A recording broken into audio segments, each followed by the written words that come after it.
Oke guys, selamat datang lagi bersama gua Tommy dan selamat kembali lagi di channel gua Tommy Setiawan. Jadi hari ini gue pengen banget share dan membagikan informasi kepada kalian semua yang sedikit agak berbeda dari video-video gue sebelumnya. Gue bakal membagikan beberapa informasi tentang harga-harga atau living cost di Sydney, Australia ini. Jadi ada bakal tiga hal yang paling utama. Jadi yang pertama itu akomodasi atau rent, yang kedua itu makanan, harga makanan, dan yang ketiga itu adalah transport. Jadi gue akan membagikan informasi-informasi tentang average atau kayak rata-rata harga segala macam itu di video kali ini. Tapi sebelum gue mulai nih, jadi selama ini tuh gue belum pernah memperkenalkan diri gue dan introduce kayak what is my channel about. Jadi pada kesempatan kali ini gue pengen ngasih tahu kalian dan memperkenalkan diri gue sendiri, supaya buat orang-orang yang belum kenal kalian bisa jadi tahu sedikit tentang gue. Nama gue itu Tommy Setiawan, gue lahir di Jakarta, Indonesia, umur gue 25 tahun tahun ini. Dan sekarang ini gue tuh lagi kerja full time di Sydney dan studying part time. Jadi gue udah tinggal di Sydney selama 7 tahun gitu kira-kira. Jadi video gue ini tuh sebenarnya tentang memberikan informasi, memberitahu perbedaan-perbedaan tentang Australia dan Indonesia, memberitahu perbedaan culture, perbedaan makanan, orang-orang, harga-harga, transport, aktivitas-aktivitas di sini. Terus buat orang-orang yang pengen ke Sydney liburan atau orang-orang yang pengen sekolah di Sydney, Australia, kayak biar kalian tuh bisa tahu, punya seakan kayak pandangan gitu lah ya, kayak Sydney tuh kayak gimana sih, lingkungannya kayak gimana sih, kira-kira seru nggak sih, susah nggak sih, mahal nggak sih gitu kan. Gua berharap juga video gue bisa membantu memperkenalkan Indonesia, makanan, orang-orang, culture, dan lain-lain ke Australia dan negara lain juga. Jadi basically gue tuh pengen menceritakan gimana sih kehidupan di Sydney, Australia sebagai seorang imigran melalui experience gue sendiri. Jadi itu sedikit dari cerita tentang gue. Sekarang kita akan discuss ke video gue hari ini.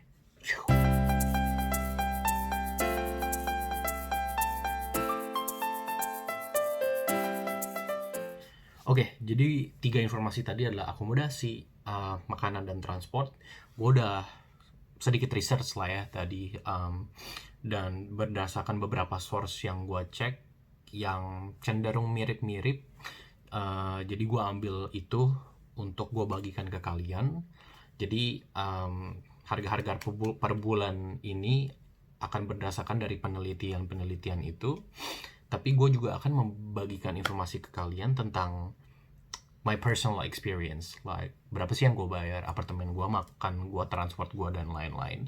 Jadi kalian dapat dua sisi, satu penelitian dan satu dari real life, like real experience from a real person.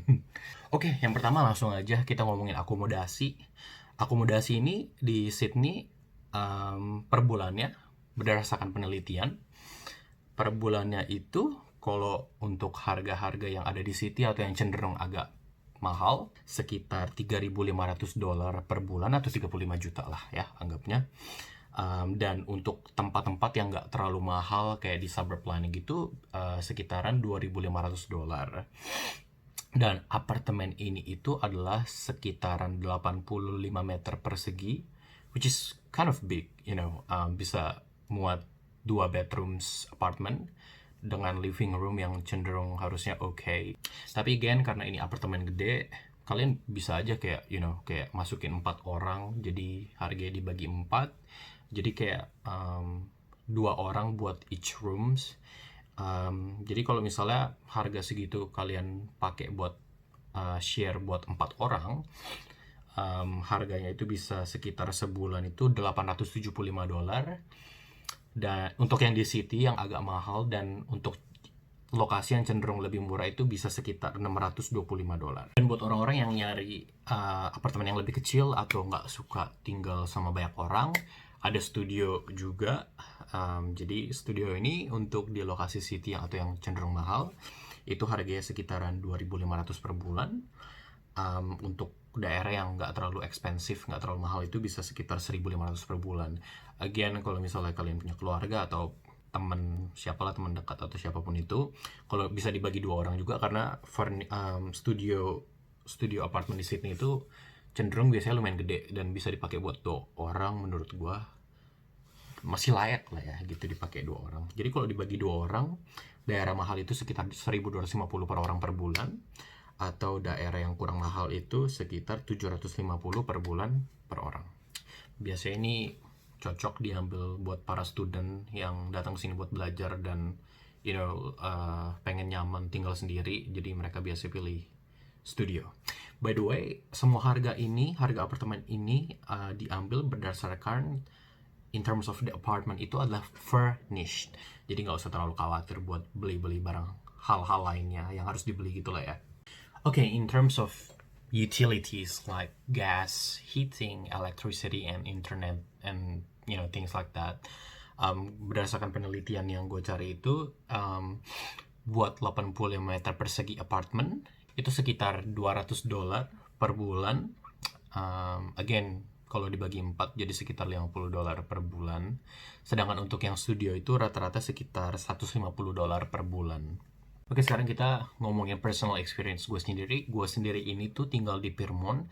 Pyrmont itu deket banget sama city CBD-nya. Cuma butuh jalan kaki kayak sekitar 15 atau 10 menit dan kalian udah sampai di central, like di tengah-tengah kotanya gitu lah ya.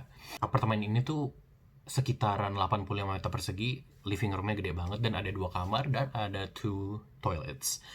Jadi yang pertama tuh ada master room dan yang kedua itu adalah second room, dan gua ini tinggal di second room. Kita ini tinggal 4 orang, 2 di second room dan 2 di master room. Untuk yang second room itu harga per bulannya itu adalah $1.640, atau kalau dibagi 2 itu adalah $820 per bulan. Sedangkan yang master room itu 1.800 per bulan atau 900 per bulan per orangnya. Dan toiletnya itu ada di master room, by the way. Itu kenapa lebih mahal, dan master room itu cenderung sedikit lebih besar. In terms of gas, termasuk lumayan hemat sih ya kalau menurut gua. $50 sampai $80 per bulan, dan itu dibagi berempat. $12,5 sampai $20 gitu lah ya, rata-rata kira-kira per bulannya. Dan kalau electricity itu kita itu rata-rata itu $93 sampai $106 per bulan, atau kalau dibagi 4 itu adalah $23 sampai $27 per bulan. Oke, ngomongin makanan itu berdasarkan penelitian lagi, rata-rata lunchtime dishes itu sekitar $16 per dish. Sedangkan kalau kayak combo di fast food kayak McDonald's, Hungry Jack's, KFC, and things like that, itu tuh sekitar $13 kombonya, dapat minum. Yang tadi $16 juga dapat minum, by the way. Untuk orang-orang yang boros atau suka banget makan di luar, jadi ya kalau rata-rata $16, contohlah kita sehari makan 2 kali makan di luarnya, $16 kali 2 itu sekitar $32. Terus dikali sebulan itu kira-kira kayak $896. Jadi seboros-borosnya kalian, kalau boros-boros banget dan suka makan di luar, itu sekitar $896 per bulan untuk makan di luar. In terms of belanja dan kayak masak sendiri gitu, justru kayak di sini tuh menurut gue murah banget. Karena waktu kita di lockdown, jadi basically cuma bisa nggak bisa makan di luar dan lain-lain. Kita cuma masak terus di rumah, makan terus, kayak lagi hemat banget lah ya pokoknya. Waktu itu kayak grocery buat beli makanan sehari-hari itu kayak $50 itu seminggu cukup banget, lebih dari cukup. Well, it depends, kayak tergantung apa yang kalian beli. Tapi kalau gua waktu itu $50 itu lebih dari cukup banget buat seminggu. Jadi sekitar 200 per bulan, which is hemat banget. Tapi kalau normally, kalau yang pas COVID-19 lagi nggak ada makan di luar, ada masak juga dan lain-lain, rata-rata pengeluaran gue itu sekitar $300 sampai $500, tergantung setiap bulan banyaknya gue makan di luar seberapa banyak, dan tergantung masaknya gue seberapa banyak. Sekitaran $300 sampai $500 per bulan. Itu personal experience gue. Yang penasaran tadi $16 tuh dapat apa? Itu tuh biasa kayak makanan-makanan food court, kayak makanan rice with 2 choices or rice with 3 choices with a drink. Jadi kayak makan nasi dengan tiga lauk, 2 atau 3 lauk gitulah ya, which is porsinya biasa generally selalu gede banget dan enak.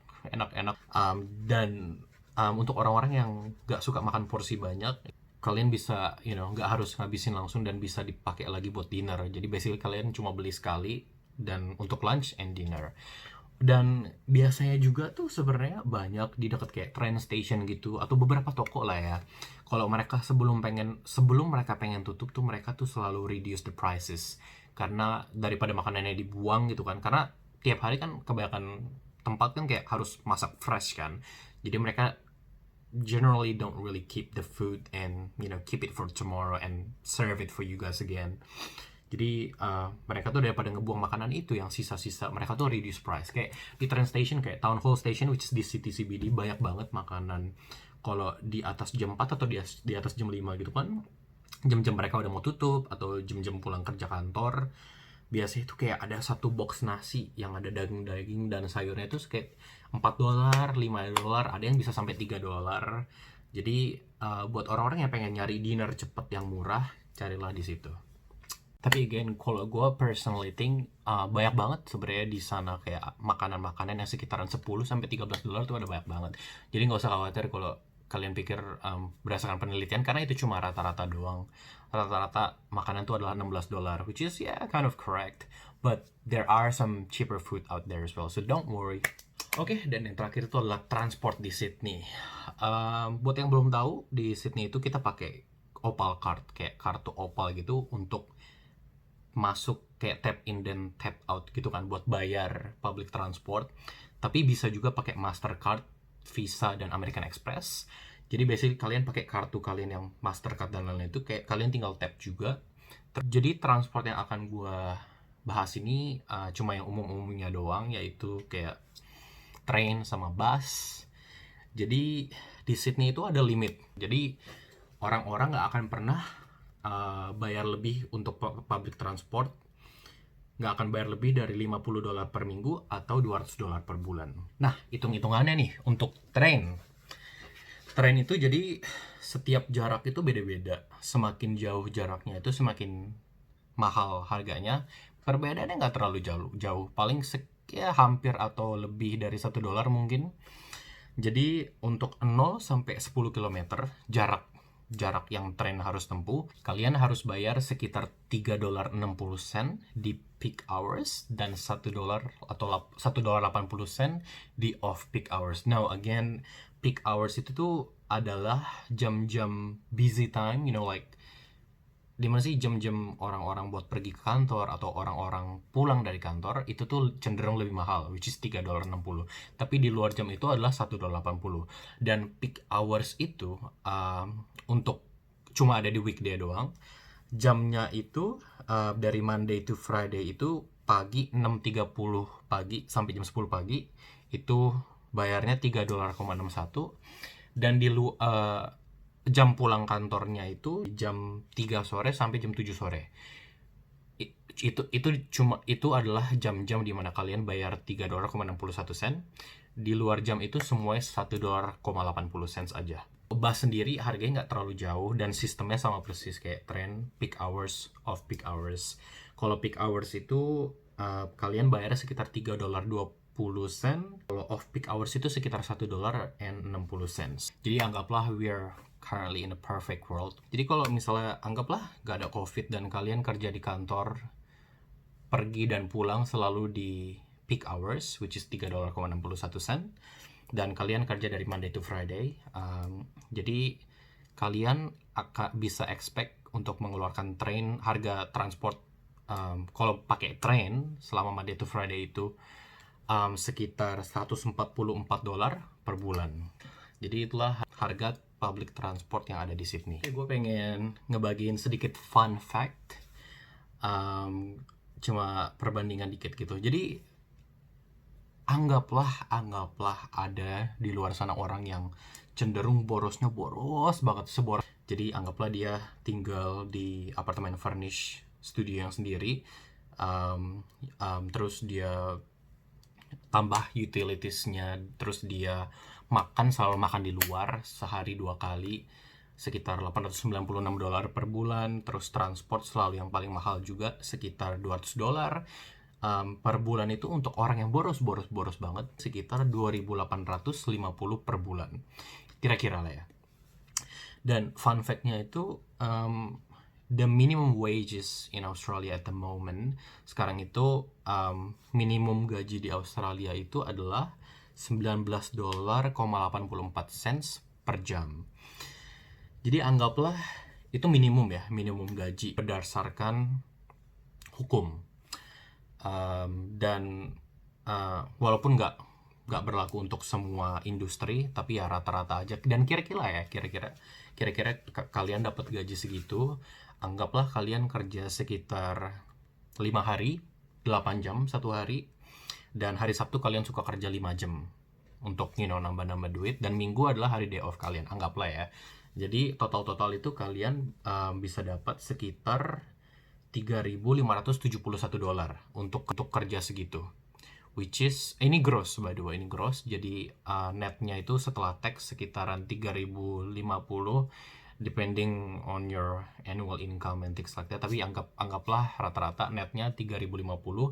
Jadi kalian masih bisa saving sekitar $200 atau 2 juta Indonesian rupiah untuk orang-orang yang kayak boros banget dan mahal banget spendingnya. Jadi menurut gua kalian bisa saving jauh lebih banyak kalau kalau kalian spending less.